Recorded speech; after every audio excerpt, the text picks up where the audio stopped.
నమస్తే అండి. తెలుగు ప్రజలకు గత 2-3 రోజుల నుంచి ఇద్దరు పేర్లు బాగా వినబడుతున్నాయి తెలంగాణ రాష్ట్రంలో. ఒకటి ఎమ్మెల్సీ కవిత, ఆమె అరెస్టుకు సంబంధించిన ఇష్యూ. ఇంకొకటి ఆర్ఎస్ ప్రవీణ్ కుమార్, మాజీ బీఎస్పీ స్టేట్ ప్రెసిడెంట్ తెలంగాణకు. వీళ్ళిద్దరు చుట్టే తెలంగాణ రాజకీయాలు తిరుగుతున్నాయి. అసలు మరి ఆర్ఎస్ ప్రవీణ్ కుమార్ గారు ఒక పెద్ద బాంబు వేసినట్టే బీఎస్పీ పార్టీ మీద. బీజేపీతోని మరి మాయావతి గారు కుమ్మక్కైనట్టు ఆయన మాటలలో అర్థమవుతుంది. నరేంద్ర మోడీ, బీజేపీ, అమిత్ షా వీళ్ళందరూ కూడా మాయావతికి చెప్పి బీఎస్పీ పొత్తును మరి క్యాన్సల్ చేపియండి అని చెప్పి ఆమెకు చెప్తే ఆమె ఈయనకు చెప్పింది అన్నట్టు చెప్పుకొస్తున్నాడు. మరి దాంట్లో ఎంతవరకు వాస్తవం ఉంది, నిజాల అబద్ధాల తెలవాలంటే మరి ఎవరిని అడిగితే బాగుంటుంది? ఆర్ఎస్ ప్రవీణ్ కుమార్కు చాలా అత్యంత ఇష్టమైన వ్యక్తి. ఆర్ఎస్ ప్రవీణ్ కుమార్ను కూడా ఇష్టపడే వ్యక్తి మరి బీఎస్పీ పార్టీ స్టేట్ సెక్రటరీ అభయేందర్ గారు ఉన్నారు. మరి నా ఆర్ఎస్ ప్రవీణ్ కుమార్ను చూసి ఆకర్షితుడై బీఎస్పీ పార్టీలోకి వచ్చి గత 2.5 సంవత్సరాల నుంచి 24 గంటలుగా పడుకున్నప్పుడు కాకుండా మొత్తం బీఎస్పీ పార్టీకి అంకితమై మరి పనిచేస్తున్న ఒక నాయకుడు. ఈవెన్ మొన్న కేసీఆర్ గారు దగ్గరికి వెళ్ళినప్పుడు కూడా ఆర్ఎస్ ప్రవీణ్ కుమార్ సార్తో వెళ్ళినట్టు సమాచారం. ఈవెన్ ఆయన విమానంలో తిరుగుతున్నప్పుడు కూడా ఆర్ఎస్ ప్రవీణ్ కుమార్ గారు అన్నను తీసుకెళ్ళినట్టు మనకు తెలుస్తుంది. అన్నను అడిగితే అన్ని విషయాలు జరుగుతాయి. అసలు ఏంది అన్న మనతో పాటు అభయేంద్ర అన్న, నమస్తే. నమస్తే అన్న. అన్న చెప్పండి అన్న, అసలు ఏంది మరి పరిస్థితి? ఆర్ఎస్ ప్రవీణ్ కుమార్ గారు బీఆర్ఎస్ పార్టీలో జాయిన్ అయినట్టేనా? జాయిన్ అవుతుండు. మీరు అన్నారు అన్న జాయిన్ అయినాక నేను మాట్లాడతా అన్నారు. ఒకసారి రాహుల్, నువ్వు కెమెరా చూస్తే పెట్టవచ్చు మనకు ఆర్ఎస్ ప్రవీణ్ కుమార్ గారు ఫేస్బుక్లో. మీరే చదవచ్చు ఆల్రెడీ. మీరు మళ్ళీ ఒకసారి అంటే తెలియాలి కదా సొసైటీకి. అంటే ఇంకా మీకు ఆశలు అయితే ఏమైనా ఉన్నాయా? బీఎస్పీ పార్టీలో ఉంటాడు, తిరిగి వస్తాడని. నిన్న సాయంత్రం వరకు ఉంటుండే, నైట్ వరకు కూడా మా యొక్క నాయకులు పోయి మాట్లాడారు. ఖమ్మం, ఆదిలాబాద్ నుంచి వచ్చినటువంటి నాయకులు కాళ్ళ మీద పడి కూడా బదిలాడారు. సార్ ఉండండి, బేంజీ గారి దగ్గర పోయి మాట్లాడదాం, మన వాదాన్ని తాకట్టు పెట్టొద్దు, మీరు ఈ 3.5 కోట్ల మంది బహుజన సమాజానికి ఒక లీడర్గా ఉన్నారు కాబట్టి మీ నాయకత్వంలో ఈ బహుజన మూమెంట్ని సాధించుకుందాం. ఒక్క ఎంపీ సీటుతోనే వచ్చేదేం లేదు, మీరు మాకు నాయకత్వాన్ని వహిస్తారు, మీ నాయకత్వంలో మా రాజ్యాన్ని సాధించుకుంటామని చెప్పి ఒక నమ్మకం కలిగింది. ఈ 77 ఏళ్ళ స్వతంత్ర భారతదేశంలో బహుజనులకు రాజ్యం లేదు, కానీ మిమ్మల్ని చూస్తే మాకు ఆ ఆశ పుట్టింది, ఆ ఆశతోని మీరు ఉండాలి సార్ అని చెప్పి బదిలాడరు, కన్నీళ్లు పెట్టుకున్నారు, చాలామంది ఏడ్చిరు. అందులో నాకు కూడా రాత్రి నిద్ర పట్టలేదు, సార్ వెళ్తుండని చెప్పి. అంటే మాలాంటి ఎంతోమంది యువకులు సార్ యొక్క బహుజనవాదం, దొర ఏందిరో, దొర పెత్తనం ఏందిరో అని చెప్పి, దొర పీకుడేందిరో ఆ మాట కూడా అన్నారు. ఇందులో కూడా వాడిండు. మునుగోడు బై ఎలక్షన్ లో మా సార్ మాట దొర ఏందిరో, దొర పీకుడేందిరో, ఇంకా హిందీలో దాని కంటిన్యూషన్ కూడా వాడిండు. కానీ ఈ యొక్క సమాజానికి ఒక బలమైన నాయకుడు అనుకున్నటువంటి మా సారు ఇవాళ దొర దగ్గరికి పోతుంటే మా ప్రాణం తట్టుకోవట్లేదు. ఇంకా ఆశ ఉండే నిన్నటి వరకు, కానీ ఇవాళ ఏకంగా ఫామ్ హౌస్ దగ్గర పోయే జాయిన్ అవుతున్నా. అంటే ఇంకా బహుజనవాదం అని చెప్పుకోవడానికి, బహుజనవాదం అని ఇంకా ఏ విధంగా ముందుకు పోతారు? మీకు బహుజనులకు అన్యాయం జరిగితే నేను తుపాకీ పెట్టుకొని కాల్చుకుంటా అని చెప్పారు. ఇవాళ దొర ఫామ్ హౌస్ దగ్గరికి పోతున్నారు. కొంచెమైనా మీకు నిన్ను నమ్ముకొని ఉన్నటువంటి లక్షలాది మంది సైన్యం, నాలాంటి యువకులు, నిరుద్యోగులు, మరి వారి గురించి ఒక్క క్షణమైనా ఆలోచించాలి కదా సార్. దొర గడీలను బద్దలు కొడతామన్నాం, ఇవాళ ఏనుగెక్కి అసెంబ్లీకి పోతాం, ప్రగతి భవన్లోకి కూడా పోతాం, ప్రగతి భవన్లోకి కూడా పోతామని చెప్పి ఆ భరోసా ఉండే. సార్ ఇచ్చినటువంటి ఇది బలం ఏనుగు కన్నా 2 బలం ఉండే మాకు. ఆ సార్ని చూస్తే వచ్చిండు మా నాయకుడు అభినవ అంబేద్కర్, మహాత్మా జ్యోతిరావు పులే, కాన్సీరామ్ గారు యూపీ తర్వాత ఏపీ అన్నాడు. ఆ కాన్సీరామ్ గారు కలలు కన్న రాజ్యాన్ని తెలంగాణలో స్థాపిస్తాడు మా సార్ అని చెప్పి ఎన్నో ఆశలు ఉండే. ఆ ఆశలని ఇవాళ అడి ఆశలైన. మా సారు నాయకత్వం బలమైన నాయకత్వం అనుకున్నాం, ఆయన వెన్నంటే నడిచినాం.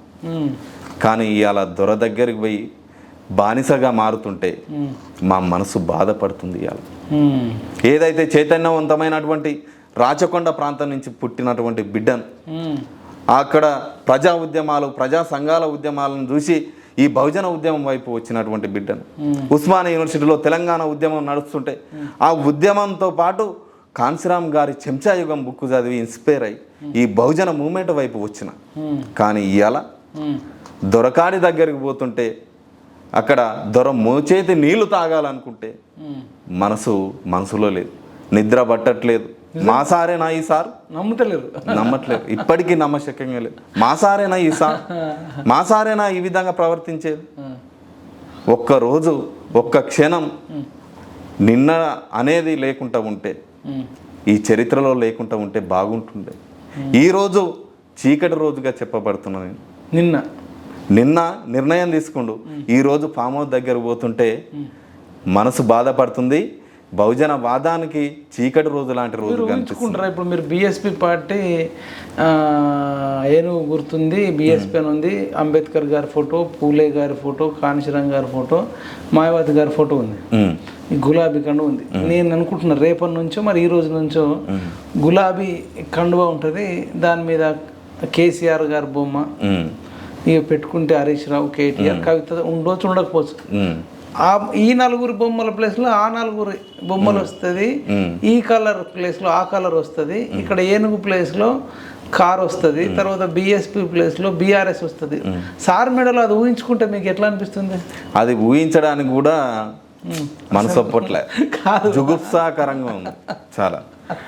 ఏంది అసలు నీలి కండువ, ఆత్మగౌరవ ప్రతీక, బానిసత్వానికి బరిగీసి కొట్లాడి నిలబడేటువంటి ఈ యొక్క నీలి కండువాని వదిలిపెట్టి గులాబీ కండువ కప్పుకుంటే జుగుప్సాకరంగా పడేసి అది మెడలేసుకుంటే ఆ గులాబీ ముళ్ళు అంటే కుచ్చుతాయేమో. సార్కైనా నిద్ర పడుతుంది అంటారా? అంటే ఎట్లుంటుంది అంటారా? ఇక అది సారుకు కూడా మనసు ఒప్పదు, కానీ బలవంతంగా ఈ నిర్ణయం తీసుకుంటుండేమో అనిపిస్తుంది. మరి క్షణికావేశంలో నిర్ణయం తీసుకోవద్దు కదా. క్షణికావేశం సరే, ఏదైనా ఉండొచ్చు, తల్లి లాంటి పార్టీ ఏదైనా జరగవచ్చు. తల్లి లాంటి పార్టీని కాదని దొర కిందికి పోతావా, దొర కాళ్ళ దగ్గరికి పోతావా? పార్టీ నిన్ను అంచెలంచెలుగా అవకాశాలు ఇచ్చింది కదా, స్టేట్ కోఆర్డినేటర్గా, రాష్ట్ర అధ్యక్షుడిగా. నీ నిర్ణయాలు ఈ రాష్ట్రంలో నిన్ను వ్యతిరేకించేటువంటి నిర్ణయాలు ఏ ఒక్కటి పార్టీ తీసుకోలేదు. నీకు వెరీ ఫ్రీడమ్, ఈ దేశంలో ఏ రాష్ట్ర అధ్యక్షుడికి అన్నటువంటి ఫ్రీడమ్ ఇచ్చినటువంటి సందర్భం తెలంగాణలో కనిపిస్తుంది. ఇవాళ పొత్తు పెట్టుకున్న సందర్భం కూడా పొత్తులకు పోయినాం, కానీ పొత్తు వికటించింది. కానీ తల్లి లాంటి పార్టీని కాదని చెప్పి దొరకాడికి పోతావా? బాంచేన్ దొర అనుకుంటా మళ్ళీ చేతులు కట్టుకొని నిలబడతావా? ఇది ఎంతటి ఇప్పుడు అంతెందుకన్నా, ఇప్పుడు మమతా బెనర్జీ ఉంది, ఇండియా కూటమిలో చేరుతా అని ఫస్ట్ అనుకున్నారు. తర్వాత నేను ఇప్పుడు చేరను అంటుంది, ఆమె చేసుకుంటుంది. కానీ అంతేగాని ఆమె పార్టీ వదిలేసి కాంగ్రెస్లో జాయిన్ కాలే కదా. ఆమె పార్టీలో ఆమెనే ఉంది కదా. మరి ఇక్కడ నీ పార్టీ వైపు నువ్వు ఉంటావా, దొర పార్టీలోకి పోతావా? ఇంకెన్ని రోజులు ఈ గులాంగిరి వద్దనే అన్నాం మనం. కేసీఆర్ నువ్వు 100 కోట్ల 1000 కోట్ల అక్రమార్కుడు అని అన్నావు. కాళేశ్వరం ప్రాజెక్టులో 1,00,000 కోట్లు సంపాదించినావు అని చెప్పినావు. అదేవిధంగా గ్రూప్ 1 పేపర్లని పల్లీల అంగట్లలో పల్లీల అమ్ముకున్నట్టు అదేవిధంగా అమ్ముకున్నావు అని చెప్పినావు. లిక్కర్ స్కామ్లో కవితక్క ఆమె 100 కోట్లు చాపర్ ద్వారా ఢిల్లీలో ఇచ్చిందని చెప్పినాం. 11 ఫోన్లు దగ్ధం చేసిందని చెప్పినాం. మరి ఇవాళ వాళ్ళని సమర్థించేందుకు వాళ్ళ వైపు పోతావా? వాళ్ళ దగ్గర పోయి నిలబడి మీరంతా చేసింది బరాబరే, మీరు కరెక్ట్ చేశారు, నిన్నమన్నాడు దాకా మీరు చేసింది మొత్తం తప్పు, ఇవాళ శుద్ధపూసలు మీరు అని చెప్పి వాళ్ళ దగ్గర నిలబడి వాళ్ళతో కలిసి వాళ్ళతోనే తిరుగుకుంటా కారు గుర్తుకే మన ఓటు అంటావా? అంటాడు. ఇప్పుడు అన్నాల్సిన పరిస్థితి రాహుల్ ఇది కంటిన్యూ చేసే ముందు ఒకసారి సార్ది ఫేస్బుక్లో ఏం పెట్టిండో చూసి మనం వెళ్దాం, ముందుకెళ్దాం. అది ఒకసారి చదివితే, తెలంగాణ ప్రజలకు నమస్కారం. నేను నా రాజకీయ భవితత్వంపై ఈరోజు హైదరాబాదులో వందలాది శ్రేయోభిలాషులు, ఆప్తులు, అభిమానులందరితో మేధోమథనం జరిపాను. అట్టి సభలో రకరకాల అభిప్రాయాలు వచ్చాయి. కానీ నా మీద నమ్మకంతో నేను ఏ నిర్ణయం తీసుకున్నా నా వెంటనే నడుస్తామని మాట ఇచ్చిన అందరికీ హృదయపూర్వక ధన్యవాదాలు. తెలంగాణ విశాల ప్రయోజనాలను దృష్టిలో ఉంచుకొని దేశంలోని లౌకికత్వాన్ని కాపాడడం కోసం, రాజ్యాంగ రక్షణ కోసం, బహుజనుల అభ్యున్నతి కోసం నేను రేపు తెలంగాణ మాజీ ముఖ్యమంత్రి బీఆర్ఎస్ అధినేత శ్రీ కేసీఆర్ గారి సమక్షంలో భారత రాష్ట్ర సమితిలో చేరుతున్నాను. ఒక్క నిమిషం. భారత రాజ్యాంగం లౌకికతత్వం. భారత రాజ్యాంగాన్ని ఈ దేశంలో మొట్టమొదటిసారిగా రద్దు చేయాలని చెప్పిన వ్యక్తి ఎవరు? కేసీఆర్. మరి రద్దు చేస్తానని చెప్పినటువంటి వ్యక్తితోని ఆయన పంచాన చేరితే మరి రద్దు అవుతుందా? నీ మాట అయిన రద్దు చేయకుండా రాజ్యాంగ పరిరక్షణ కోసం నీతో పాటు పోరాటం చేస్తాడా? అయినా కానీ ఈయన సీట్లు ఎన్ని తెలంగాణలో? 17 సీట్లు. 17 సీట్లలో ఈయన గెలిచే స్థానాలు ఎన్ని? ఎన్ని గెలుస్తారో చెప్పలేము. 2 లేదా 3. అది కూడా ఆ 2, 3 కూడా ఉంటుందో ఉండదో తెలియదు. ఈ పరిణామాలతో ఇప్పుడు ఉన్నటువంటి వేవ్ ఏదైతే ఉందో కవిత అరెస్ట్తోని ఈ స్కామ్లు ఈ తెలంగాణలో మొత్తం పూర్తిగా డౌన్ ఫాల్ అయింది. వీళ్ళందరూ బిచాన ఎత్తి కాంగ్రెస్ పార్టీ వైపు పోతున్నారు. వీళ్ళ ఎమ్మెల్యేలు గ్రౌండ్ లెవెల్లో ఎవరు ఓట్లు వేసే పరిస్థితి లేదు. కారు గుర్తుకు ఆల్రెడీ కారు ఖాళీ అవుతుంది. ఖాళీ అయ్యే దాంట్లోకి నువ్వు పోయి ఏం చేస్తావు? పంచర్ అయిపోయిన దానికి మళ్ళా కొత్త టైర్ తెచ్చి మళ్ళా పంచర్ చేసి నడిపిస్తావా? ఇది సాధ్యమయ్యే పనేనా? ఆల్లాండర్ మెకానిక్ షెడ్కి పోయినారు. అయితే ఇక్కడ భారత రాజ్యాంగం పరిరక్షణ ఎట్లా చేస్తాడు? ఇక్కడ మాకు 10 మంది లోక్సభ ఎంపీలు ఉన్నారు, ఒక రాజ్యసభ ఎంపీ ఉన్నాడు. కొట్లాడే దమ్మున్నటువంటి పార్టీ, భారత రాజ్యాంగ రక్షణ కోసమే పుట్టినటువంటి పార్టీ, నేషనల్ పార్టీ, జాతీయ పార్టీ. ప్రతి చోట్ల మా యొక్క నాయకులు ఉన్నారు, మా యొక్క కార్యకర్తలు ఉన్నారు దేశవ్యాప్తంగా, ప్రతి రాష్ట్రంలో. కాబట్టి మాతో సాధ్యమవుతుందా? కేసీఆర్తో సాధ్యమవుతుందా? అది ఇప్పుడు లౌకికతత్వం అంటే దొర కుర్చీలో కూర్చొని కింద ఉండి చేతులు కట్టుకుంటే అది లౌకికత్వమా? ఇది ఎక్కడ తీసుకుపోతుండు సారు? నేను ఎక్కడున్నా బహుజన మహనీయుల సిద్ధాంతాన్ని గుండెలో పదిలంగా దాచుకుంటా, వాళ్ళ కళలను నిజం చేసే దిశగా పయనిస్తా. దయచేసి నిండు మనసుతో నన్ను మీరు ఆశీర్వదించండి. జై భీమ్, జై తెలంగాణ, జై భారత్. మా సార్ని మేము ఆశీర్వదించాలి, బహుజనులను మొత్తం ఆశీర్వదించాలి. మా సారు కేసీఆర్ను ఆశీర్వదిస్తాడు. అదే నడుస్తున్నది ఇప్పుడు. మా సార్ మీద నమ్మకంతోనే మేము 2.5 ఏళ్ళు అన్ని వదిలిపెట్టుకొని తిరిగినాము. ఇప్పుడు మా సార్ ఏమో కేసీఆర్ని ఆశీర్వదిస్తేందుకు పోతుండు, మా సార్ని మేము ఆశీర్వదిస్తాం. ఇట్లా నడవాలి ఇక వ్యవస్థ. ఇక ఆయన ఎటు పోతే అటు మనం తిరుగుతుండాలి. ఇక ఆయన ఏమంటే ఉండాలి. ఆయన ఎవరిని ఆశీర్వదించాలంటే వాడిని ఆశీర్వదించాలి, ఎవరి దగ్గర పోయి ఓటేయాలంటే వానికి వేయాలి, ఎవరిని జెండా మోయాలంటే వాని జెండా మోసుకుంటా తిరగాలి. ఇంకెన్ని రోజులు? మీరే చెప్పారు కదా, తరతరాలుగా బానిసత్వంతో ఉన్నాం. ఓట్ అమారా రాజ్ తుమారా అని కాన్సీరామ్ గారు అన్నారు. అదే మాట మీరు కూడా అన్నారు కదా, అన్నాడు చాలా సార్లు. మరి ఓట్ అమారా రాజ్ తుమారా. మరి ఇక్కడ నిన్ను బీఆర్ఎస్ కండువా ఈరోజు కప్పుతుండు కేసీఆర్. గులాబీ కండువా కప్పుతుండు. మరి సార్ ఏమన్నా బీఆర్ఎస్ పార్టీ రాష్ట్ర అధ్యక్షుడు అవుతుండా? చేస్తారా? దళిత సీఎం అన్నాడు కదా, మరి దళిత సీఎం చేస్తారా? అందుకు పోతున్నావా? లేకపోతే దళితులకు 3.5 ఎకరాలు ఇస్తాడు, అందుకు పోతున్నావా? లేక దళితుడిని ముఖ్యమంత్రి చేస్తాడు, అందుకు పోతున్నావా? మరి రేపు నువ్వు ముఖ్యమంత్రి అభ్యర్థి బీఆర్ఎస్ పార్టీ తరఫున నువ్వేనా? ఆయన ఏమంటుండంటే పొత్తు పెట్టుకుంటాను మీరు మాట ఇచ్చిర్రు మాయావతి గారు, బీఎస్పీ పార్టీ. ఇప్పుడు పొత్తు వద్దని ప్రెస్ మీట్ పెట్టమన్నారు. అది నరేంద్ర మోడీ గారికి బీజేపీ పార్టీకి అంటే వాళ్ళతో కలిసిపోయి అన్నారు. అందులో భాగంగానే కవితను అరెస్ట్ చేసిరు, నేను పొత్తు పెట్టుకోవడం వల్లనే. అసలు నేను అందుకే నేను ఇచ్చిన మాట నిలబెట్టుకోవాలి కాబట్టి నేను నమ్మిన నిజమైన ధర్మం అదే అని బీఎస్పీ పార్టీకి రాజీనామా చేస్తున్నా, బీఆర్ఎస్లో జాయిన్ అవుతున్నాను. పదిలంగా మంచి రాసి మీరు వినలేదా?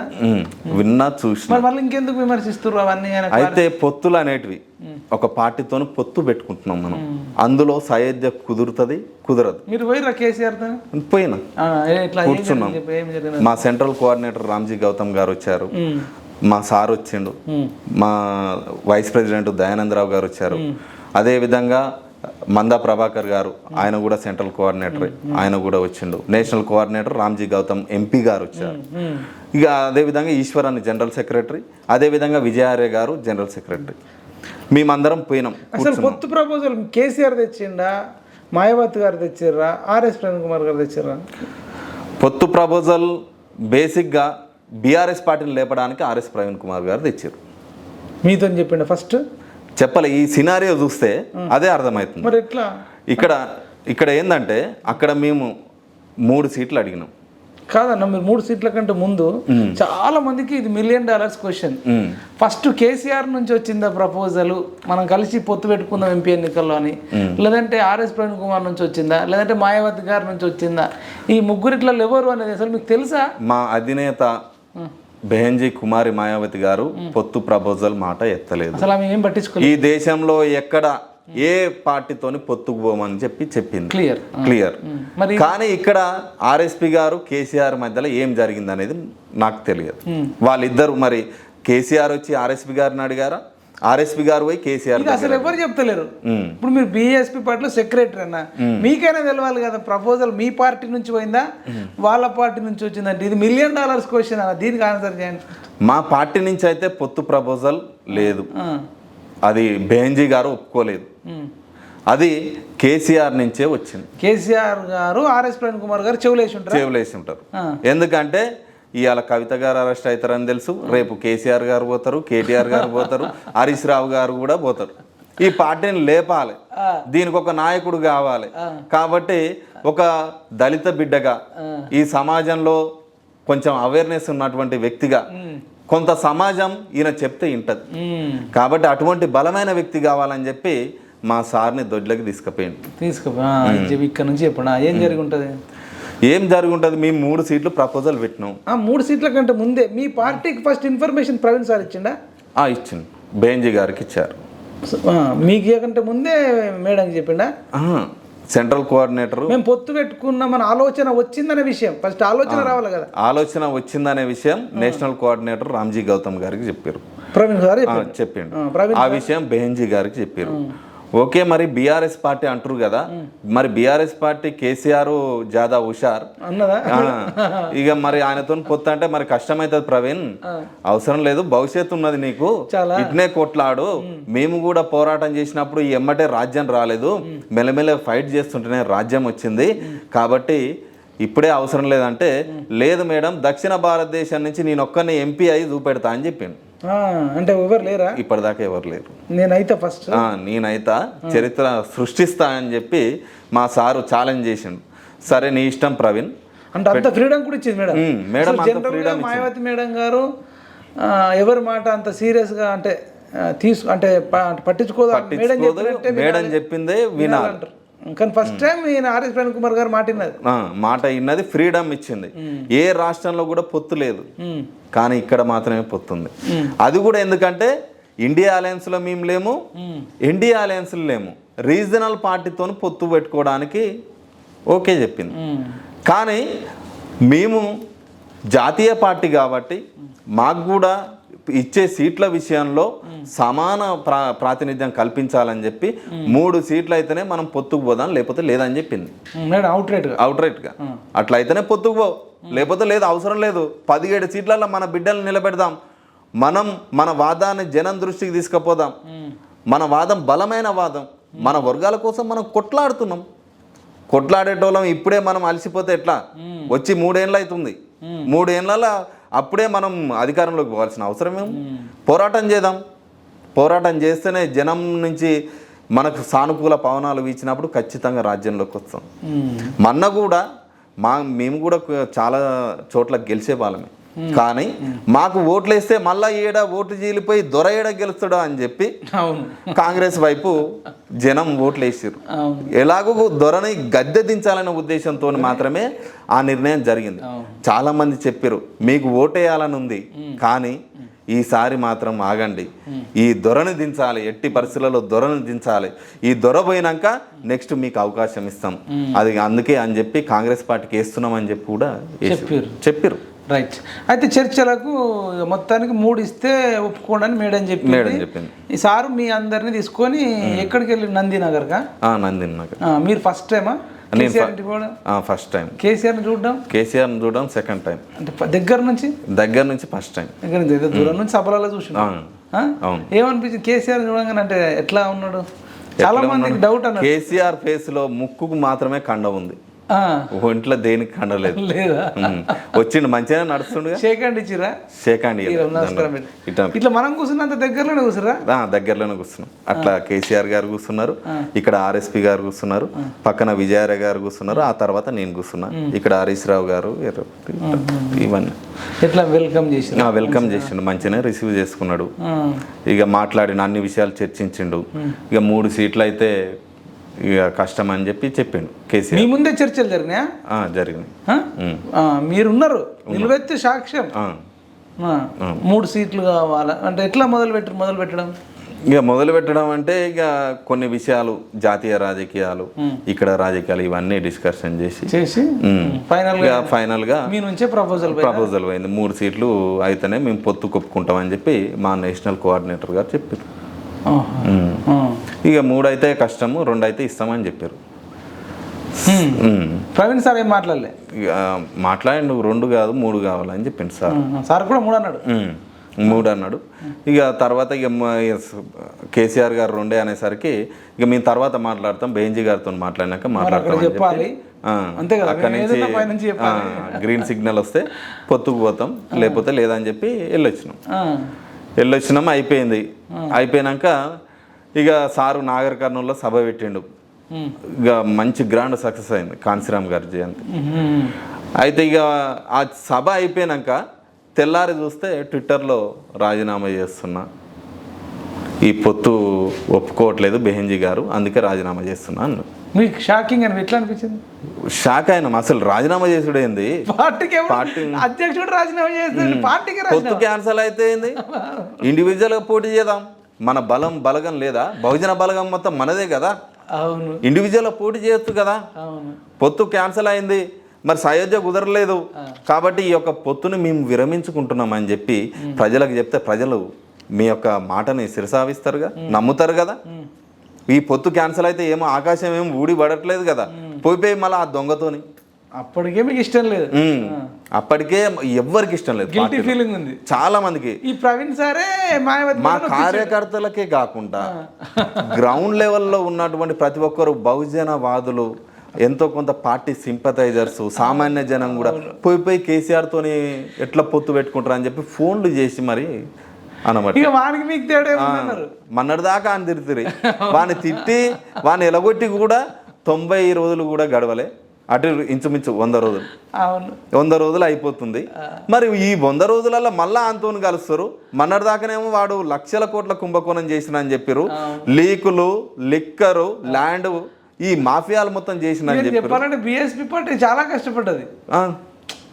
బీజేపీ కాంగ్రెస్ తో సహా ఈక్వల్ గా బీఎస్పీ కష్టపడ్డది. వీళ్ళకన్నా ఎక్కువ బలంగా పోయింది బీఎస్పీ వాయిస్. ఎందుకంటే ఇక్కడ ఆర్ఎస్పీ గారు మాట్లాడిన మాటలు ప్రతి ఒక్కరు జనం విశ్వసించారు. ఒక ఐపీఎస్ అడిషనల్ డీజీపీ గురుకులాల సెక్రటరీగా వచ్చిన నీతి నిజాయితీ గల ఆఫీసర్ కాబట్టి ఈయన మాటల్ని విశ్వసించారు. కాంగ్రెస్ పార్టీలో లోపల కుమ్ములాటలేనా, బీజేపీ పార్టీలో బండి సంజయ్ దించే ఫ్రీడమ్ ఉంది, బలంగా వాయిస్ పోయింది, బలంగా జనాల్లో కొట్లాడినాం. ఎక్కడ పోయినా కానీ జనం ఏ పార్టీ వాళ్ళైనా కానీ మమ్మల్ని మంచిగా హార్ట్ఫుల్గా రిసీవ్ చేసుకున్నారు. మీది మా పార్టీ, మన పార్టీ. అసలు మీ పార్టీ విమర్శించలే. ఈవెన్ రేవంత్ రెడ్డి కూడా నాకు మంచి మిత్రుడు ఆర్ఎస్ ప్రవీణ్ కుమార్ అన్నాడు. బండి సంజయ్ వాళ్ళంటే కూడా ఎక్కడ విమర్శించలేదు. విమర్శలు ఎదుర్కొని పార్టీ రాష్ట్రంలో ఉన్న. అవును, అటువంటి మరి కాండ ఎత్తేసి అయితే ఇప్పుడు 2 అయితే 2 కదా, మరి రెండింటికి ఏమైంది? మరి ఇక్కడ ఏమైందంటే నాగర్ కర్నూలు ఒకటి, జనరల్ స్థానం హైదరాబాద్లో బీఎస్పీ ఎట్లా గెలవగలుగుతుంది? అక్బరుద్దీన్ ఓవైసీ మీద పూర్తిగా ఓల్డ్ సిటీ ఆ యొక్క కాన్స్టిట్యున్సీ పార్లమెంట్ స్థానాలు. ఆ సీటు తీసుకున్నా ఒకటి, తీసుకోకపోయినా ఒకటి. ఒకటి తీసుకున్నట్టే అవుతుంది. ఆ సీటు కాదు, మనం బలంగా ఉన్న స్థానం ఆదిలాబాద్ కావచ్చు, మీరు అక్కడనే పోటీ చేసిర్రు, అక్కడనే సిర్పూర్లోనే చేసిర్రు కాబట్టి అక్కడ ఒక నాయకుడు కూడా ఉన్నాడు, సిడం గణపతి అని చెప్పి. ఇక అటువంటి సందర్భంలో ఆదిలాబాద్ తీసుకున్నా, లేకపోతే ఖమ్మం తీసుకో, లేకపోతే కరీంనగర్ తీసుకో, లేకపోతే ఏదైనా జనరల్ స్థానం తీసుకో ఈ రాష్ట్రంలో. ఫస్ట్ ప్రయారిటీ ఆదిలాబాద్, నాగర్ కర్నూలు తర్వాత అని చెప్పి మేడం చెప్పింది. ఇంత డిస్కషన్ జరిగింది. కానీ ఈ పొత్తుని ఒకవేళ ఆ విషయం వాళ్ళకి చెప్తే వాళ్ళు ఒప్పుకోవట్లే. హైదరాబాద్ తప్పితే వేరేది ఇవ్వం మీకు. ఇది కేసీఆర్ ఫిట్టింగ్ అనొచ్చు. ఇవి నేను హైదరాబాద్ ఇంత ఉండవు. సార్ని క్రెడిబిలిటీని దెబ్బతీయడానికే ఆడిన ఎత్తుగడ, కానీ మా సార్కు తెలియట్లే. ఈయన బాగా తిట్టిండు కదా, నా దగ్గరికి రప్పించుకోవాలి, నన్ను పొగిడించుకోవాలి, తద్వారా నన్ను జీరో చేయాలి, అంతేనా? కేసీఆర్ స్కెచ్ లో ఇరుక్కుపోయింది ఇప్పుడు మా సార్, బలంగా ఇరుక్కుపోయింది. పులిబోన్లోకి మేక పోయినట్టు అయిపోయింది. అవును. ఇక్కడ ఏమైతుందంటే నక్క మోసం చేయదని చెప్తే ఎవరన్నా నమ్ముతారా? నమ్మరు. పులి నేను హింసించట్లేదు, చంపట్లేదు, చంపి తినట్లేదు, నేను శాకాహారం తింటున్నా అంటే ఎవరన్నా నమ్ముతారా? ఇప్పుడు కేసీఆర్ శాకాహారం అంటే కేసీఆర్ మరి నిన్ను మోసం చేయకుండా, నిన్ను బలి చేయకుండా నిన్ను ముందుకు తీసుకుపోతాడని నువ్వు ఎట్లా నమ్ముతున్నావు సార్? ఏ విధంగా? ఆల్రెడీ ఆర్ఎస్ ప్రవీణ్ కుమార్ సార్ను కేసీఆర్ చంపేసిండు. ఎట్లాను ఫిజికల్గా మనిషి బతుకున్నాడు, కానీ ఆయనకున్న క్రెడిబిలిటీ ఒకప్పుడు ఉన్నట్టుందా? లేదు. ఒకప్పుడు ఇట్లుండే, ఇప్పుడు అందరు నవ్వుకుంటారు. అవును, వాస్తవం. మనిషి కాదు, చాలా మంది తిడుతున్నారు కదా. ఏమైంది ఇంత పెద్ద సారు, ఇటువంటి సారు, ఈయనకి ఇప్పటిది ఇప్పుడు ఏమొచ్చి అసెంబ్లీ ఎన్నికలు మననే అయిపోయాయి, ఇప్పుడు ఎంపీ ఎలక్షన్లలో వచ్చేదేముంది, పోయేదేముంది? ఇటువంటి నిర్ణయం తీసుకుంటే ఈ బహుజనవాదాన్ని దొరకింద తాకట్టు పెట్టిండు. ఇటువంటి అనరాని మాటలు అంటారు, అవి చెప్పరాని మాటలు తిడుతుంటే, అటువంటి మాటలు తిడుతుంటే నీకెవరైనా ఫోన్ చేసిరానా? చాలా మంది, 100 ఫోన్. 1-2 అంటే పేర్లు చెప్పకుండా ఏమంటారు చెప్పండి? ఏమంటారు అంటే ఇక అవి చెప్పరాని మాటలు చెప్తున్నారు, అవి అనరాని మాటలు. సార్ ఒకప్పుడు ఇష్టపడ్డ వాళ్ళే, ఒకప్పుడు భుజాన ఎత్తుకున్న వాళ్ళే, ఒకప్పుడు మా సార్ వచ్చిండు, మా రాజ్యం వస్తుందని చెప్పి బీఆర్ఎస్ పార్టీతో కొట్లాడినటువంటి బిడ్డలే. ఏ ముఖం పెట్టుకొని కేసీఆర్ దగ్గర పోతుండు, ఇంకా గులాంగిరి నై చెలేగా అన్నాడు. మరి గులాంగిరి చేయడానికి ఎట్లా పోతుండు? 2,75,000 జీతాన్ని వదిలిపెట్టి వచ్చిన అని చెప్పిండు, 6.5 సంవత్సరాల సర్వీస్ను త్యాగం చేసిన అని చెప్పిండు. మరి ఇప్పుడు ఎట్లా పోతుండు? ఎందుకు పోతుండు? ఎవని ఆత్మగౌరవాన్ని వానికి దగ్గర తాకట్టు పెడుతుండు. ఆయన ఒక్కని క్రెడిబిలిటీ కాదు, ఇవాళ యావత్ తెలంగాణ బహుజన సమాజం 3.5 కోట్ల మంది ఆత్మగౌరవం దొరకింద తాకట్టు పెడుతుంది. వీళ్ళింతేనా? ఈ బహుజనవాదం ఎత్తుకొని అమ్ముడు పోవుడేనా? డైరెక్ట్ అమ్ముడు పోతుండా అని అంటారు. అమ్ముడు పోతుండే, ఎన్ని కోట్లకు అమ్ముడు పోతుండే? పైసలకు ఎవడైనా అమ్ముడు పోతాడు. వాదం లేదు, ఏం లేదు, పైసలు ముఖ్యం. మరి ఈ పైసలు ముఖ్యం అని చెప్పి వీళ్ళు అంటుంటే ఇన్ని రోజులు 3 ఏళ్ల నుంచి ఈ పార్టీలోకే ఎందుకు రావాలి? ఇదంతా గేమ్ ఎందుకు ఆడాలి? మరి అప్పుడే డైరెక్ట్ బీఆర్ఎస్లో పోతే మంత్రి పదవి ఇచ్చు కదా, అన్నిటికీ ఆశలు పెట్టుకోవచ్చు కదా. ఈ బహుజనవాదాన్ని చంపడానికి వచ్చిందా? ఈ బహుజనవాదాన్ని లేకుండా చేయాలి అని చెప్పి ఒక ఎజెండాతోనే వచ్చిందా అని చెప్పి అడుగుతుంటే ఏం చెప్పాలనో అర్థం కాని పరిస్థితి. ఏం చెప్పాలనో, ఎందుకు సార్ ఇటువంటి పరిస్థితికి తీసుకొచ్చిండు మా సారు? మన్నటిదాకా కంటెదురుగా ఉండే ఆయన మీలాగా నవ్వుతుంటే కళ్ళ సంబురం అనిపించేది. ఊళ్ళల్లో అంటారు కదా, కళ్ళ సంబురం.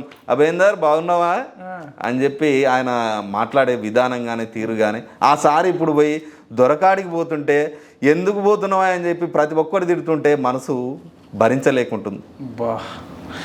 మీరు బాగా అభిమానించారు. బాగా నా తండ్రి తర్వాత తండ్రి అనుకున్న మా సార్, అంతే, గాడ్ ఫాదర్. ఆయనతోనే జర్నీ స్టార్ట్ చేసినాం. ఆయనతోనే ఈ రాజ్యం వచ్చేంత వరకు కొట్లాడాలి, ఎట్టుబడి ఈ రాజ్యం సాధించాలని చెప్పి కసి మీద ఉన్నాం. ఫేస్ కట్తోనే విన్ అయిపోవాలనుకున్నాం. ఖచ్చితంగా రాజ్యం సాధిస్తాం. ఈ 10 ఏళ్ళు టార్గెట్ పెట్టుకున్నాం. 10 ఏళ్ళల్లో ఖచ్చితంగా తెలంగాణలో బహుజన రాజ్యం వస్తుంది. 2000 సంవత్సరాలకు పూర్వం పోయినటువంటి రాజ్యం మళ్ళీ రాబోతుంది.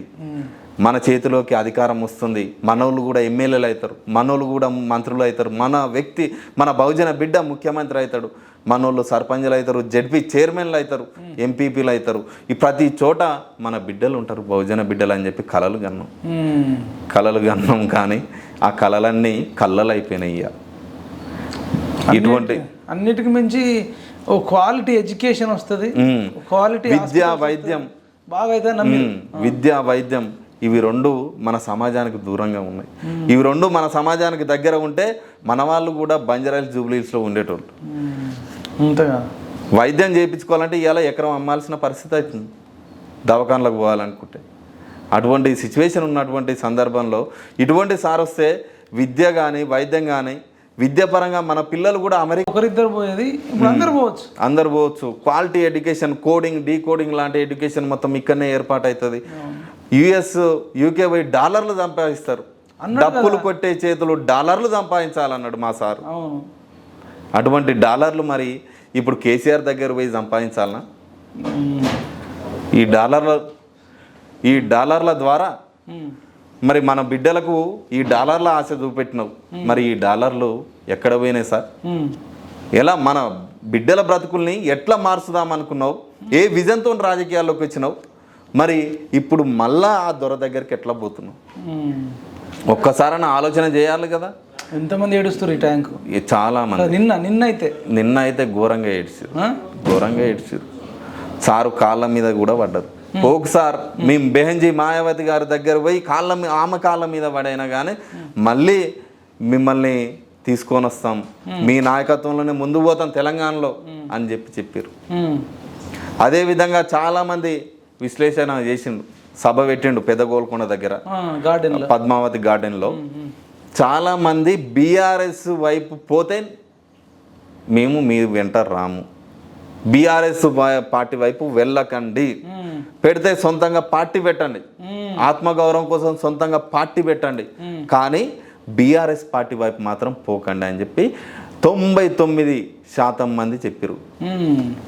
లేకపోతే అధికారంలో ఉన్నటువంటి కాంగ్రెస్ పార్టీ కన్నా ఏదో ఒక మంత్రి లేకపోతే ఏదో ఒక పోర్ట్ఫోలియో, ఎడ్యుకేషన్ మినిస్టర్ అయితే స్కూల్ అన్నా బాగుపడతాయి. విద్యాశాఖ మంత్రి ఖాళీగా ఉందిగా, రేవంత్ రెడ్డి గారి దగ్గరనే ఉందిగా. అటు పోతే ఎడ్యుకేషన్ మినిస్టర్ వస్తే మన పిల్లల బతుకులన్నా మారుతాయి. నేను నమ్ముకొని ఉన్నటువంటి కార్యకర్తలు, నాయకులైనా కానీ సమాజంలో విలువ ఉంటుంది. కానీ మొన్నటిదాకా తిట్టి మళ్ళా బాని పంచానే పోతుంటే ఇక మేము ఎట్లా తలెత్తుకొని ఎట్లా తిరగాలి సార్ గ్రామాల్లో అని అంటారు. జీవితంలో ఎవరు నమ్మడు. తిట్టరాని తిట్లు బండి వెనుక బండి కట్టి 16 బండ్లు కట్టి ఏ బండ్ల వస్తావు కొడుకో. నైజాం సర్కార్ అన్నారు, కేసీఆర్ సర్కార్ అని సార్ అన్నాడు, మా సార్ అన్నాడు. ఏం తిట్లు అబ్బా. ఇప్పుడు ఊహించుకుంటేనే మీరు సార్ దగ్గరికి పోలేరు అంటే ఆయన ఒక తెలంగాణ బీఆర్ఎస్ భవన్లో బందీ అయిపోయాడు గడిలలో, మీరు వెళ్ళలేరు, మేము వెళ్ళలేము, సార్ ఇడికి రాలేడు. ఊహించుకుంటే ఎట్లా అనిపిస్తుంది మరి? ఇక మా సార్ లేని కుర్చీని చూస్తే బాధాకరంగా ఉంది. అంటే రాజకీయాల్లో చెప్తారు కదా, హత్యలు ఉంటాయి, ఆత్మహత్యలు ఉంటాయని కొంతమంది మేధావులు అంటారు. కానీ ఇక ఇప్పుడు జరిగిన సందర్భం చూస్తే మా సార్ది కూడా అట్నే కనిపిస్తుంది. మా సారే రాజకీయ భవిష్యత్తుని ఆత్మహత్య చేసుకుండేమో అనిపిస్తుంది. ఫైనల్గా సార్కి ఏమైనా రిక్వెస్ట్ చేస్తారా? సార్కు పిఎంఆర్ టీవీ ఛానల్ ద్వారా, మీ ద్వారా ఇప్పటికైనా ఇంకా కండువ కప్పుకోలే సార్, మిమ్మల్ని నమ్ముకొని 3.5 కోట్ల మంది బహుజన సమాజం ఉన్నది, మీ వెంట నడుస్తుంది. మీరు దయచేసి ఆ దొర కాళ్ళ కిందికి వెళ్ళకండి. మన పార్టీ, మన బహుజన్ సమాజ్ పార్టీ, మన వాదం ఇన్నాళ్ళు మన సమాజానికి వినిపించినాం. ఇప్పుడు మీరు లేనటువంటి ఈ సమాజం ఎటువైపు పోవాలనో ఆలోచన చేస్తున్నది, ఎక్కడ పోలేని పరిస్థితి. కానీ మళ్ళీ మీరు ఈ యొక్క నిర్ణయాన్ని పునరాలోచించుకొని బహుజన్ సమాజ్ పార్టీలోకి రండి, మిమ్మల్ని మళ్ళీ మా భుజాల్లో మోస్తాం, మీ ద్వారా తెలంగాణలో రాజ్యాన్ని సాధిస్తాం. ఈ యొక్క మీరు తీసుకున్నటువంటి దొర కింద తాకట్టు పడ్డ నిర్ణయం ఏదైతే ఉన్నదో ఆ నిర్ణయాన్ని తక్షణమే వెనక్కి తీసుకోండి. మీకోసం ఉన్నటువంటి మాలాంటి బిడ్డలు, లక్షలాది మంది యువకులు, నిరుద్యోగులు, అదేవిధంగా బహుజన బిడ్డలు మీ నాయకత్వాన్ని ఇంకా కోరుకుంటున్నాం. దొరకిందికి పోయి చులకన కాకండి దయచేసి అని చెప్పి మీ ఛానల్ ద్వారా చెప్తున్నాం మా సార్. థ్యాంక్ యూ అన్న. ఇదండి అసలు అభేంద్ర అన్న మాట్లాడుతుంటే సార్ ఎట్లా తట్టుకుంటుండో కానీ వీళ్ళైతే తట్టుకుంటున్నట్టు అనిపించట్లేదు. అసలు ఇప్పటికీ వాళ్ళు నమ్మలేకపోతున్నారు. వాళ్ళ గుండె శోకము సరే బయటకు ఏడవకపోయినా గుండెల నిండా బాధతోని మాట్లాడుతున్నారు. నాకు ఒకటి వీళ్ళు మాట్లాడుతున్న దాని మీదకి అర్థమవుతుంది ఏంటంటే బీఎస్పీ పార్టీకి ఒకవేళ రాజీనామా చేసినా అట్లీస్ట్ ఇండివిజువల్గా ఉన్నా బాగుంటుంది, కనీసం అప్పుడప్పుడు కలవడానికి ఉంటుంది, మాట్లాడడానికి ఉంటుంది. ఇప్పుడు ఆ గులాబీ కండు వేసుకొని కేసీఆర్ పక్కకు ఉంటే మేము రాలేము అనేది కనబడుతుంది. అంతే కదా? అంతే. ఇది సార్ మేము కూడా అంటే జనరల్గా మీకు చెప్పేటోళ్ళం కాదు కానీ మరి రిక్వెస్ట్ సార్, అది కేసీఆర్ అనే వ్యక్తి తెలంగాణ నాశనం చేయడానికి పుట్టిన వ్యక్తి. ఆయన కుటుంబం మీద ప్రేమ తప్ప తెలంగాణ ప్రజల మీద ఎటువంటి ప్రేమ లేదు. రాజ్యాంగాన్ని మారుద్దామని చెప్పిన వ్యక్తి. తర్వాత అంటే దళితులను అనేక మందిని అంటే బెల్ట్ షాపులు పెట్టి ఎస్సీ ఎస్టీ బీసీలను తాగుడుకు అలవాటు చేసి కొన్ని లక్షల మందికి చావుకు కారమైన వ్యక్తి. అనేక మంది పేదవాళ్ళ అసెంట్ భూములు, లావణ్ పట్ట భూములు, లక్షల ఎకరాలు కేసీఆర్ గుంజుకున్నాడని మీరే చెప్పిర్రు. అట్లాంటి భూ కబ్జాదారుడు వెళ్ళకండి, మంచోడు కాదు అని మీరే చెప్పారు. మళ్ళీ ఒకసారి గుర్తుకు తెచ్చుకొని బయట ఒక స్వతంత్ర సంస్థన పార్టీ ఏదైనా పెట్టుకుంటే బాగుంటుందని మా యొక్క కోరిక. చూద్దాం మరి సార్ మనసు మారుతుందా మారదా. థ్యాంక్ యూ సో మచ్ అన్న. థ్యాంక్ యూ అన్న. Thank you.